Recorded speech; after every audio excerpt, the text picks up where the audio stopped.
Iya. Gimana nih kabarnya Ci Helen? Sehat? Ya, sehat selalu ya. Bagaimana kabarnya Farah dan juga teman-teman semuanya? Semoga Ya. semuanya juga tetap sehat, stay healthy di masa pandemi ini. Mm-mm. Nah, Ci, sebentar lagi kita akan bertemu dan menyambut datangnya bulan Ramadan yang sudah di depan mata nih. Nah, tentunya beberapa sektor juga akan mengalami sentimen positif terkait adanya momen Lebaran dan momen Ramadan yang sebentar lagi akan datang nih. Nah, tentunya beberapa sektor juga akan mengalami sentimen positif dengan adanya momen ini. Kegiatan perekonomian di Indonesia pun juga akan mengalami peningkatan dan tentunya ada beberapa sektor saham yang juga akan terdongkrak naik dengan adanya momen Lebaran kali ini. Nah, untuk beberapa sektor biasanya yang akan mengalami sentimen positif bisa datang dari retail, dari poultry, dan lain sebagainya nih. Nah, tentunya di sore hari ini sudah hadir bersama kita Ci Helen dari tim riset Philips Sekuritas Indonesia yang akan mengupas lebih dalam terkait beberapa sektor yang mengalami sentimen positif terkait adanya momen Lebaran. Nah, oke Ci, sentimen-sentimen apa aja sih yang umumnya datang menjelang momen Ramadan kali ini, baik dari internal maupun eksternal? Silahkan Ci. Ya, thank you Farah atas pertanyaannya. Nah, kita akan sebentar lagi akan memasuki bulan puasa. Nah, apakah saja sektor-sektor yang biasanya dapat menjadi bahan pertimbangan bagi kita dan juga teman-teman di saat momen ini? Nah, kalau kita melihat secara historikal, beberapa emiten atau dan juga sektor yang akan diumumkan misalnya itu adalah seperti sektor konsumer, lalu Ya. juga ada sektor retail dan juga ada sektor poultry. Nah, lalu faktor-faktor apa saja sih yang biasanya menjadi pendukung dari sektor-sektor ini? Nah, yang pertama adalah kenaikan dari konsumsi masyarakat, di mana biasanya pada saat momentum bulan Ramadan dan juga Lebaran, konsumsi dari masyarakat ini akan meningkat. Lalu yang kedua adalah tentu saja terutama kita melihat bahwa tahun ini dengan melandainya kasus, lalu juga dengan pelonggaran PPKM, pemerintah akhirnya tahun ini mengizinkan kembali mudik untuk berlangsung ya setelah Iya. kita tertunda sebelumnya karena COVID. Jadi tahun ini asalkan kita sudah booster, maka kita berhak bisa untuk mudik lagi. Nah, ini juga kita lihat akan menjadi satu sentimen yang sangat baik karena yang pertama dapat meningkatkan konsumsi masyarakat juga, dan yang kedua bisa menaikkan perputaran ekonomi di mana para masyarakat yang tentunya sudah menerima THR akan melakukan aktivitas misalnya dari kota ke desa dan akan melakukan aktivitas ekonomi di sana. Nah, ini menjadi katalis positif bagi beberapa sektor ini. Nah, ada beberapa katalis positif terkait beberapa faktor yang mendongkrak konsumsi masyarakat ya Ci ya. Karena di bulan ini nanti ada banyak masyarakat Indonesia yang sudah mendapatkan THR. Nah, tentunya nih berita baiknya pasti konsumsi masyarakat juga meningkat karena masyarakat juga ingin membeli bahan-bahan kebutuhan sehari-hari dengan sedikit lebih banyak ya Ci ya. Dan terutama juga untuk karena PPKM sudah mulai dilonggarkan, tentunya ada minat untuk mengalami mudik ya, mudik Lebaran. Jadi untuk faktor dari momen Lebaran itu sendiri ada dua ya Ci ya, karena sudah mendapat THR, sudah PPKM sudah dilonggarkan, dan tentunya kesadaran masyarakat untuk ingin bergabung bersama keluarga ya. Itu ada beberapa sentimen di momen-momen Lebaran. Nah, sektor apa aja sih Ci yang menunjukkan peningkatan dan mengalami yang dapat diuntungkan dari adanya momen-momen ini? Ya, nah kalau dari sektor apa saja yang dapat diuntungkan? Nah, biasanya kita melihat dari sektor konsumsi ya. Biasanya dari konsumsi terutama dari makanan dan minuman. Dan tentunya ketika momentum bulan puasa ini konsumsi misalnya makanan dan minuman dari masyarakat meningkat. Lalu juga ada konsumsi katakanlah poultry. Nah, itu juga permintaannya cenderung meningkat. Dan yang tentu saja tidak lupa adalah sektor retail. Terutama ketika kita misalnya melihat masyarakat tentu saja ketika merayakan hari raya tentu senangnya memakai baju baru. Iya, Nah, ini tentu benar. akan membawa peningkatan dari produk-produk fashion, terutama emiten-emiten retail yang sudah listing di Bursa Efek Indonesia. Nah, selain itu juga mungkin ada sektor-sektor lainnya yang bisa kita perhatikan juga katakanlah seperti misalnya sektor operator dari jalan tol sendiri, karena Mm-mm. banyak masyarakat yang akan mudik tentunya akan menggunakan jalan tol ini untuk menempuh perjalanan pulang kampung. Mm-mm. Nah, dari Cihan tadi sudah menyebutkan ada sektor consumer, sektor retail, dan sektor poultry. Dari ketiga sektor ini dulu deh, apakah di 5 tahun ke belakang sudah mengalami laju peningkatan yang cukup bagus terkait adanya momen Ramadan kali ini, Ci? Ya, betul. Nah, kalau dalam sektor 5 tahun terakhir, nah Mm-mm. memang ada pengecualian ya ketika di tahun 2020, nah tentu teman-teman masih ingat di tahun 2020 itu kan itu adalah masa ketika COVID baru masuk ke Indonesia Iya. dan saat itu kita mengalami PSBB di mana retail pusat perbelanjaan dan mal-mal ditutup, lalu kita juga harus work from home dan juga sehingga kinerja pada saat itu tentu saja terdampak. Nah, di tahun 2021 kinerja mulai membaik kembali karena sudah ada pelonggaran. Nah, namun kalau kita mengesampingkan dari faktor COVID tersebut, Mm-mm. biasanya emiten-emiten yang kita sebutkan tadi itu mengalami kenaikan per demand di saat bulan puasa ini. Dan tentu saja di tahun 2022 ini kita harapkan dengan adanya pelonggaran PPKM ini di mana masyarakat kan semakin banyak yang sudah divaksin booster, lalu juga Iya. dan juga sudah mulai turun, lalu varian Omicron juga nggak terlalu berbahaya. Nah, ini Mm-mm. diharapkan dapat meningkatkan aktivitas kembali di masyarakat. Jadi konsumsi naik, perputaran uang naik, jadi tentu saja demand dari produk-produk meningkat. Oke, Ci, kalau kita melihat lebih dalam nih dari beberapa sektor, termasuk sektor consumer, kan ada sektor siklikal dan non siklikal nih, Ci. Kalau melihat lebih dalam, emiten apa aja sih, Ci, yang patut dilirik dari adanya momen Ramadan kali ini? Ya, benar sekali. Nah, kalau dari konsumer kita melihat ada dari primer dan juga non primer ya. Nah, Mm-mm. kalau misalnya dari non primer kita melihat yang bisa dipertimbangkan itu misalnya kita lihat ada seperti katakanlah ada seperti LPPF, ada juga S Hardware atau RALS dan Mm-mm. juga MAPI yang merupakan emiten para peritel.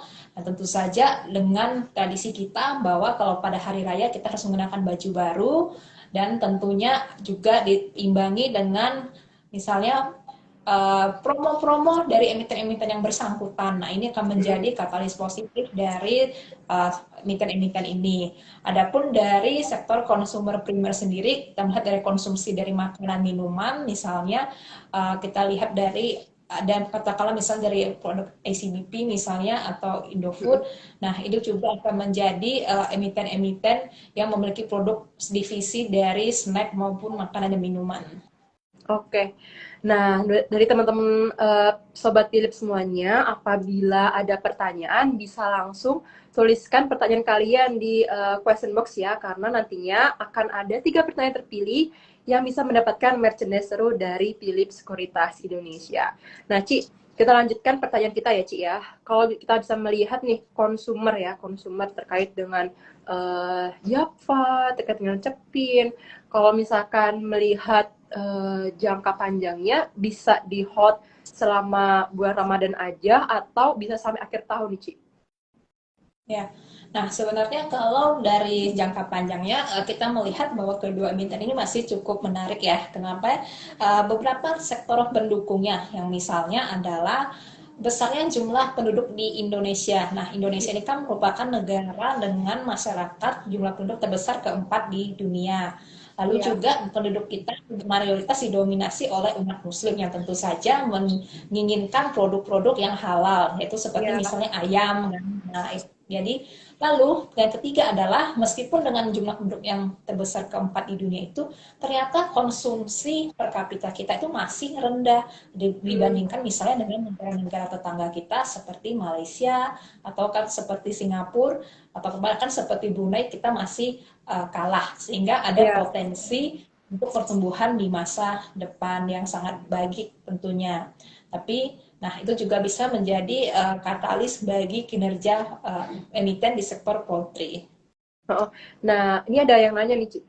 Emiten apa aku telat? Nah, yang disebutkan oleh Ci Helen tadi, dari sektor poultry, ada Japfa dan Cepin ya, buat Sobat Philip yang ketinggalan beberapa menit yang lalu. Nah, Ci, kalau kita bisa melihat PPKM sudah mulai dilonggarkan nih, Ci. Dari emiten jasa marga itu sendiri, apakah juga sama seperti sektor poultry yang bisa di-hold jangka panjang atau cukup dalam momen Ramadan aja? Ya. Nah, kalau untuk jasa marga itu sendiri, memang kita melihat bahwa jasa marga itu pastinya akan menjadi emiten yang terkena dampak dari selama bulan puasa ini ya, terutama mudik. Karena kan pastinya orang-orang yang mudik akan sebagian melewati jalan tol. Nah, akan tetapi kita juga melihat bahwa karakter katalis utama dari jasa marga itu sebenarnya adalah mulainya pulihnya mobilitas masyarakat itu sendiri. Kalau kita lihat terutama di tahun 2020 mobilitas masyarakat kan sangat berkurang drastis karena adanya kebijakan PPKM kan. Lalu di tahun 2021 mulai pulih dan kita lihat itu tergambar di kinerja jasa marga itu sendiri. Kalau kita lihat dari kinerja misalnya kan dari EPS yaitu earning per share jasa marga di tahun 2018 total EPS tahun 2018 sebesar Rp 303 rupiah. Lalu di tahun 2014 juga 304 dan di tahun 2020 akibat PPKM turun menjadi Rp 69 rupiah per lembar sahamnya. Tapi di tahun 2021 ini berhasil bangkit menjadi naik menjadi Rp223 untuk earning per share-nya. Nah, kita juga cukup optimis bisa dibilang untuk tahun depan yaitu tahun ini dengan pelonggaran PPKM dan sebagainya, level jasa marga bisa kembali mendekati level sebelum COVID ini sendiri. Jadi ini masih sangat menarik kalau bagi kita cermati. Oke, baik. Nah, dari Cihan sendiri, patut dicermati dengan adanya pelonggaran PPKM, tentunya emiten jasa marga sudah mengalami peningkatan yang sedikit demi sedikit udah mulai bagus ya, Ci ya. Dan diharapkan bisa bangkit sama seperti sebelum COVID melanda, ya kan. Nah, buat teman-teman, apabila ada pertanyaan lagi nih seputar sektor saham jelang Ramadan, bisa langsung tuliskan pertanyaan kalian di kolom question box ya, karena takutnya kalau misalkan kalian tulis di komentar, takutnya tenggelam. Oke. Tapi ini Ci, terkait kita balik lagi ke sektor poultry karena ada yang menarik, yakni emiten WMUU nih, Widodo Makmur Unggas dan Sreya Sewu Indonesia. Kalau dari pandangan Cihan sendiri, apakah dari kedua emiten ini juga menjadi pandangan yang cukup menarik nih dari tim riset Philips Sekuritas Indonesia sendiri? Ya, thank you atas pertanyaannya, Farah. Nah, tentu kalau untuk dari kedua emiten itu sendiri, kita harus melihat bagaimanakah kinerjanya selama ini, lalu juga bagaimanakah prospeknya ke depan, serta tentu saja bagaimana likuiditas dari perseroan sendiri. Nah, kalau dari WMU sendiri, kalau kita melihat bahwa manajemen dari WMU sendiri menyatakan bahwa mereka siap untuk mengantisipasi kenaikan permintaan menjelang bulan Ramadan dan juga Lebaran tahun 2022, di mana pastinya perseroan akan mempersiapkan bahwa stok-stok produk tersebut selalu tersedia untuk memenuhi kebutuhan konsumen. Lalu berdasarkan data dari tahun sebelumnya, peningkatan penjualan pada momentum Ramadan dan Lebaran ini bisa mencapai rata-rata 120% hingga 140% dibandingkan bulan-bulan sebelumnya. Nah, tentunya ini menjadi katalis positif ya bagi perusahaan sendiri. Nah, sudah disebutkan dari Cihan sendiri, terkait dengan emiten WMUU nih teman-teman semuanya, berbeda dengan bulan-bulan sebelumnya. Di momen Ramadan kali ini emiten tersebut bisa diprediksi mengalami peningkatan dari 120 sampai 140% ya Ci, karena adanya momen Ramadan. Nah, patut diperhitungkan kembali terkait dengan sektor poultry dengan datangnya bulan Ramadan kali ini. Buat teman-teman Philips semuanya, jika ingin dianalisa kembali dari sektor poultry, ada emiten UMU dan SIPD ya Ci ya. Kalau SIPD sendiri gimana nih Ci? Ya, nah Kalau untuk SIPD sendiri, nah kebetulan kita masih belum melihat untuk kinerja full year-nya di tahun 2021 ini bagaimana. Tapi tetap kita, karena untuk kinerja di tahun 2021 sendiri, sebenarnya SIPD ini masih mengalami kerugian ya. Nanti kita akan tetap melihat ke depannya apakah perusahaan masih mampu membalikan kinerjanya dan berhasil mencatatkan laba ataukah masih tetap tertekan. Nah, itu juga bisa menjadi bahan pertimbangan bagi teman-teman sekalian. Oke, Ci, kita bisa masuk ke pertanyaan dari teman-teman Philip ya, Ci ya. Oke, siap Oke, yang Kak. pertama ada dari Arnando Aji 98. Apakah saham-saham dalam setiap bidang perusahaan di bursa saham akan bergerak kencang? Nah, ini maksudnya dalam rangka momen Ramadan kali ini ya, yang dimaksudkan dari teman kita Arnando Aji. Bagaimana, Ci? Ya, Tapi kayaknya nih ya, Ci ya. oke. Silakan dulu. Oke, thank you atas pertanyaannya ya, Anando Aji. Nah, apakah saham-saham dalam setiap bidang perusahaan di bursa saham akan bergerak kencang? Nah, sebenarnya itu tergantung dari banyak hal ya. Mungkin teman-teman kalau katakanlah trading atau memperhatikan pergerakan bursa saham, kadang kita melihat kenapa ada saham yang harganya naik sangat kencang sehingga bisa Iya. katakanlah atau naik maksimal 25%, tapi ada juga kok yang bisa turun karena bahkan mengalami ARB ya. Nah, itu sebenarnya ada Nah, banyak faktor. Nah, misalnya kalau saham-saham yang katakanlah arah, ada katalisnya. Misalnya Perseroan membukukan kenaikan laba yang sangat signifikan. Misalnya laba naik sampai ratusan persen. Lalu juga ada mau membagikan dividen dalam jumlah besar. Lalu ada juga misalnya ada beri kabar merger dan akuisisi. Dan tentu saja ada katalis positif dari momentum yang lagi terjadi di pasar. Katakanlah misalnya harga komoditas sedang naik, maka kecenderungan saham-saham tambang akan diburu oleh para pelaku pasar. Atau pada saat ini ketika momentum mau puasa, maka bisa umumnya saham-saham seperti retail akan diburu oleh para pelaku pasar karena pelaku pasar mengasumsikan bahwa permintaan produk perseroan akan naik. Nah, itu tentu akan berdampak pada kinerja perusahaan secara keseluruhan. Nah, adapun kalau misalnya, oh, kok ada saham yang mengalami ARB, nah tentu juga ada beberapa katalisnya. Misalnya, bisa jadi perusahaan mengalami kinerja yang kurang baik, atau misalnya mengalami rugi. Nah, itu juga bisa menjadi salah satu sektor yang mendukung, yang menekan pergerakan harga saham tersebut di pasar. oke. Jadi dari tim riset kami juga sudah sedikit menyimpulkan ada beberapa faktor jika emiten mengalami sentimen positif ataupun sentimen negatif. Ada beberapa faktor kalau misalkan tiba-tiba saham mengalami ARB atau ARA. Nah, kalau ARA nih pastinya ada sentimen terkait dengan pembagian dividen atau terkait merger akuisisi.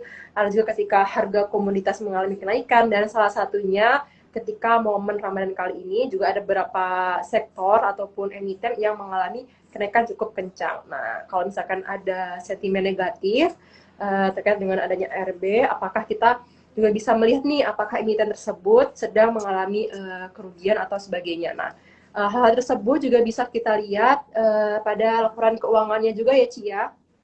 Kalau misalkan ingin Iya, melihat betul lebih sekali. detailnya. Nah, buat Ada di teman-teman sobat, laporan dan iya betul teman-teman banget. tentunya di POM sendiri ada bagian dari laporan keuangan tersebut, jadi teman-teman juga bisa melihat di sana. Benar sekali. Nah, teman-teman semuanya, ketika ingin menganalisa lebih detail, alangkah lebih baiknya kita juga bisa mencermati laporan keuangan tiap emiten. Karena untuk analisa jangka panjang ya, Cia, kita sebaiknya bisa melihat apakah emiten tersebut dalam keadaan laporan keuangan baik atau sedang mengalami penurunan. Nah, itu bisa menjadi pilihan dari Sobat Philip semuanya untuk menentukan investasi jangka panjang juga ya, Cia. Oke nih, Ci. Ya, betul. Kita lanjut ke pertanyaan kedua ya. Aku pilihin dulu nih.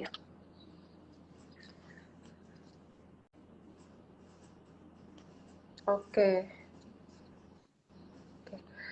Kita masuk ke emiten Mayora nih, Ci.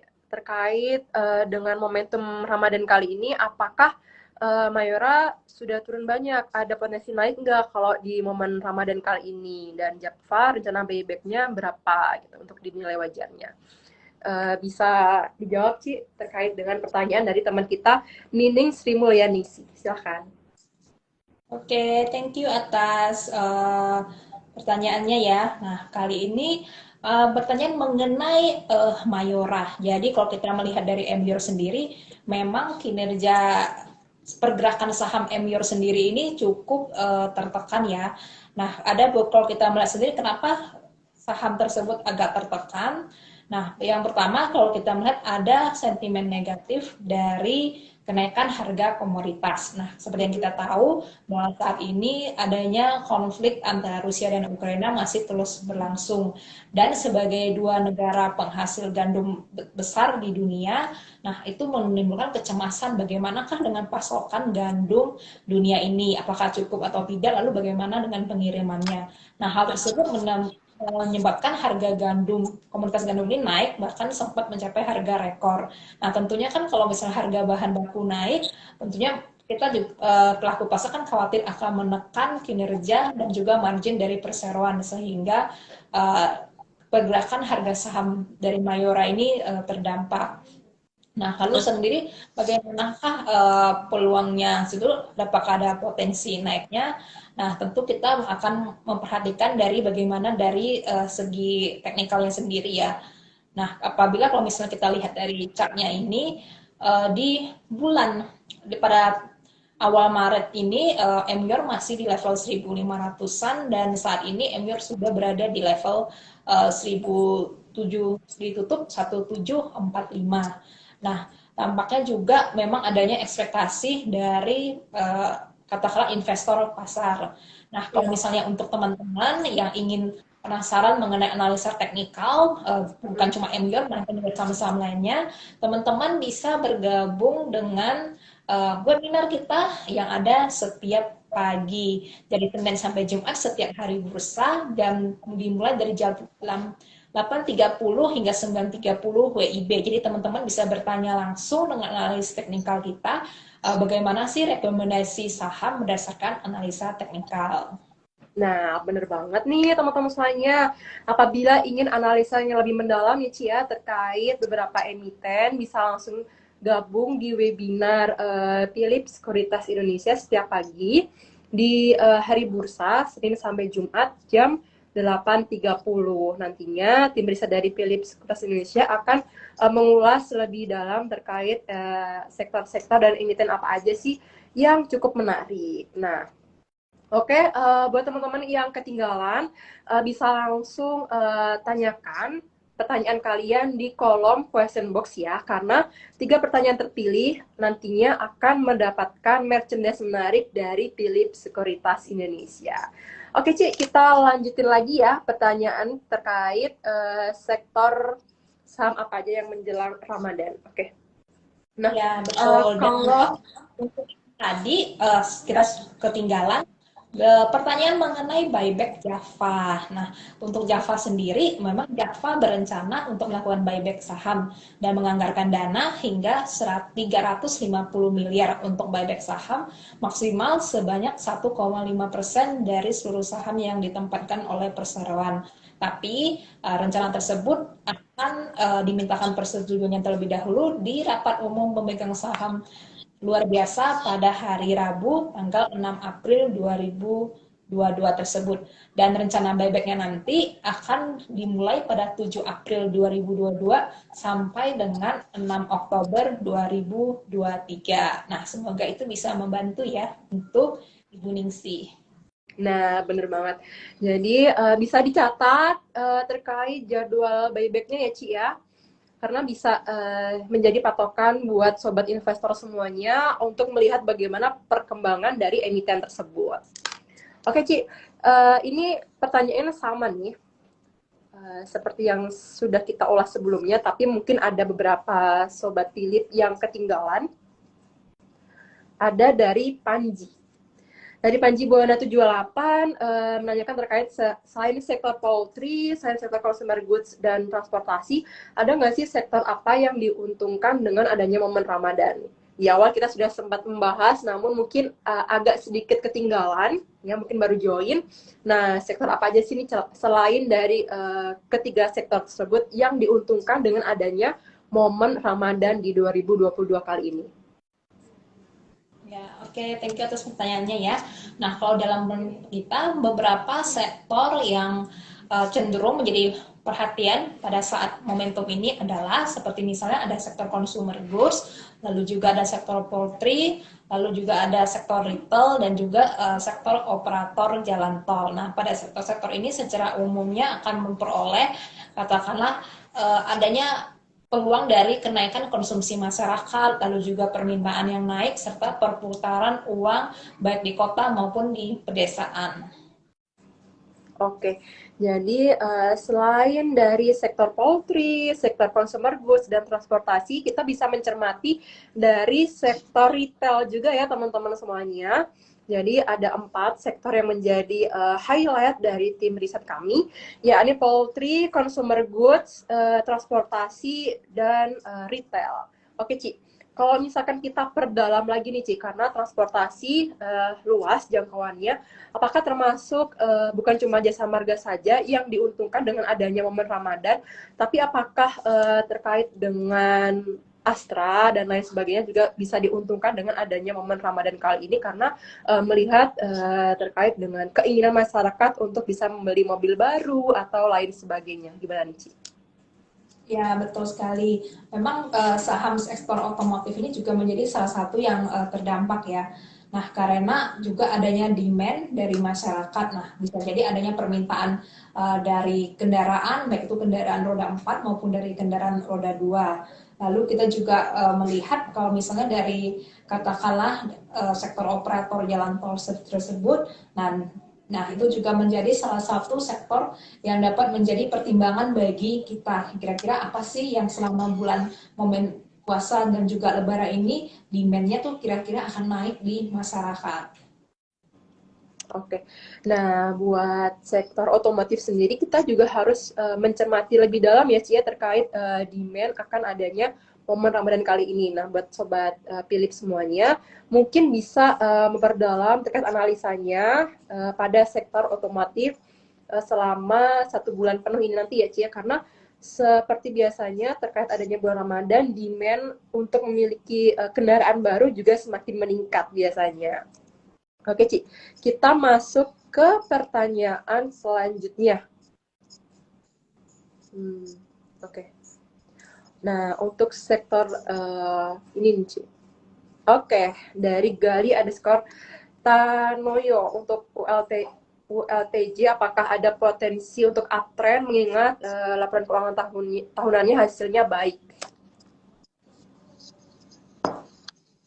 Oke, thank you atas pertanyaannya.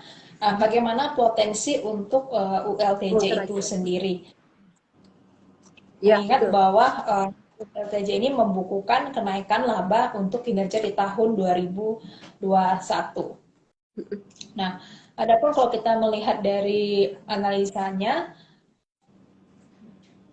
nah untuk sementara waktu ini kita melihat bahwa saham ULTJ sendiri masih katakanlah masih mengalami berada di range bawah ya, masih belum berhasil menembus di level resisten di 1.500 ini. Jadi tampaknya akan menjadi resisten yang cukup kuat ini.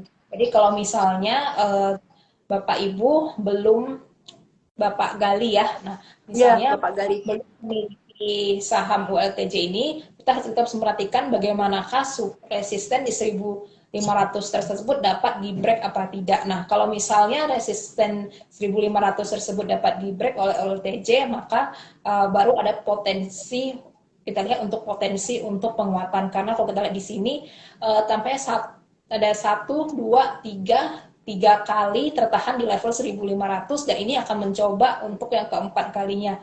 Apakah berhasil break atau tidak? Nah, semoga itu bisa membantu dari Bapak Gali sendiri. Oke, nah Bapak Gali sendiri, misalkan ingin memperdalam terkait emiten Ultra Jaya sendiri, bisa langsung bergabung di webinar Philip ya Ci ya.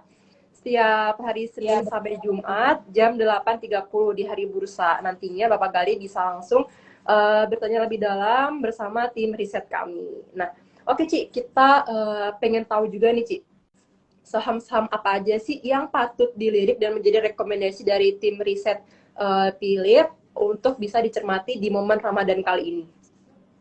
ya. Nah, kalau untuk momen Ramadan ini, seperti kita katakan, yang pertama dari sektor retail. Nah, untuk dari sektor retail, beberapa emiten yang misalnya menjadi bahan pertimbangan untuk teman-teman, katakanlah misalnya seperti ada Asam Eses, lalu juga ada LPPF, RALS, dan MAPI. Nah, lalu adapun dari sektor poultry, kita lihat ada seperti Cepin atau dan Main. Nah, adapun dari operator tol, misalnya ada Jasa Marga dan juga dari katakanlah otomotif, kita lihat ada saham Astra Internasional. Oke. Oke, bisa sedikit saya simpulkan terkait rekomendasi saham yang patut dicermati untuk dilihat kembali di momen Ramadan kali ini dari tim riset kami. Ada S1R, ada RALS, ada MAPI, ada MAIN, ada CEPIN, dan untuk sektor transportasi bisa mencermati dari sektor dari emiten Jasa Marga ataupun Astra Asi. Oke, Ci, terkait dengan market kita sepekan dari hari Senin sampai hari Jumat kali ini, adakah rangkuman-rangkuman yang menarik terkait highlight market sepekan kali ini dari tim riset Philip Sekuritas Indonesia sendiri? Ya, thank you Farah. Nah, kalau kita melihat untuk satu minggu ini, kalau untuk hari Jumat kan IHSG ditutup naik tipis ya. Ya, Tapi untuk satu minggu IHSG berhasil ditutup naik sebesar uh, 1,1% dari pergerakan untuk sepekan. Lalu apa saja sih faktor-faktor sebenarnya yang mendukung dari pergerakan IHSG pekan ini? Nah, kalau kita melihat beberapa faktor yang mendukung kenaikan IHSG. Nah, pertama itu adalah satu optimisme dari pemulihan ekonomi. Mengingat bahwa kalau kita mulai aktivitas ekonomi berjalan secara normal, PPKM juga mulai dilonggarkan, lalu juga mudik sudah boleh, sehingga diharapkan dapat menggerakkan aktivitas perekonomian di daerah. Lalu yang kedua adalah adanya earnings season, yaitu musim keluar rilisnya laporan keuangan emiten untuk tahun 2021, yang mana kalau kita lihat mayoritas membukukan kinerja yang cukup baik dan sebenarnya positif dibandingkan dengan tahun sebelumnya. Lalu yang ketiga adalah pembagian dividen. Nah, untuk teman-teman investor juga saat ini merupakan musim pembagian dividen, sehingga teman-teman bisa mempertimbangkan saham-saham yang memiliki dividen yield yang tinggi. Nah, itu juga akan menjadi katalis pendorong bagi sejumlah saham yang ada di Bursa Efek Indonesia, sehingga minggu ini kita ditutup positif. oke. Sedikit merangkum dari ulasan tim riset kami, dalam sepekan, market ditutup positif ya, Ci, naik 1,1%. Nah, buat sobat investor semuanya bisa mencermati akan adanya sentimen positif dari 3 faktor nih. Karena di bulan-bulan ini optimisme pemulihan ekonomi cukup baik, tentunya bisa mendongkrak terkait adanya market di bursa efek kita, bursa efek Indonesia sendiri ya, Ci ya. Dan juga di Terus, bulan-bulan ini, benar. Dan juga di bulan-bulan ini banyak sekali emiten yang mengeluarkan laporan keuangannya. Jadi buat teman-teman semuanya bisa langsung mencermati dari laporan keuangan emiten masing-masing untuk bisa melihat bagaimana fundamental perusahaan itu sendiri, apakah sudah bagus atau perlu dicermati kembali untuk investasi jangka panjang. Dan satu lagi nih, yang paling spesial, karena di bulan-bulan ini banyak sekali emiten yang mengeluarkan dividen. Nah, buat Sobat Philip semuanya, kalau misalkan ingin mengincar dividen nih, adalah kesempatan bagus untuk bisa melihat dan mengetahui jadwal pembagian dividennya. Kalian bisa langsung melihat di website Poems ID ya, untuk jadwal pembagian dividen paling update. Nah, buat teman-teman Philip semuanya, bisa langsung bisa langsung join webinar di sesi pagi Kalau misalkan pengen tahu lebih dalam nih terkait emiten apa aja sih yang lagi happening nih, yang patut untuk dicermati, langsung aja klik story Philip di Instagram Philip ini. Nah, kalian bisa langsung klik dan langsung terhubung ke Telegram Philip Sekuritas Indonesia. Nah, abis ini misalkan IG sudah selesai, kalian bisa langsung cek story dari Philip nih. Nanti kalian langsung join di Telegram Philip Sekuritas Indonesia. Oke, Ci, karena waktu kita sudah sangat terbatas, terakhir nih, Ci. Apakah ada saran dan tips and trick buat Sobat Philip semuanya untuk memilih saham-saham yang menarik dalam momen Ramadan kali ini? Ya, thank you. Nah, untuk teman-teman, ya, untuk tips dan memilih saham-saham yang menarik. Nah, sebenarnya kita sudah sebutkan sektor-sektor apa aja ya yang menarik. Nah, tentunya kita bisa memilih juga, misalnya melihat mana yang mengalami kenaikan pertumbuhan kinerja, yaitu pendapatannya naik, laba bersihnya juga naik, dan membagikan dividen dalam jumlah yang cukup juga. Nah, itu bisa menjadi salah satu pertimbangan bagi teman-teman investor. Oke. Nah, tips yang paling penting nih buat sobat investor semuanya, cermati pembagian dividennya untuk bisa mengeruk cuan-cuan tipis dari adanya keuntungan dari dividen.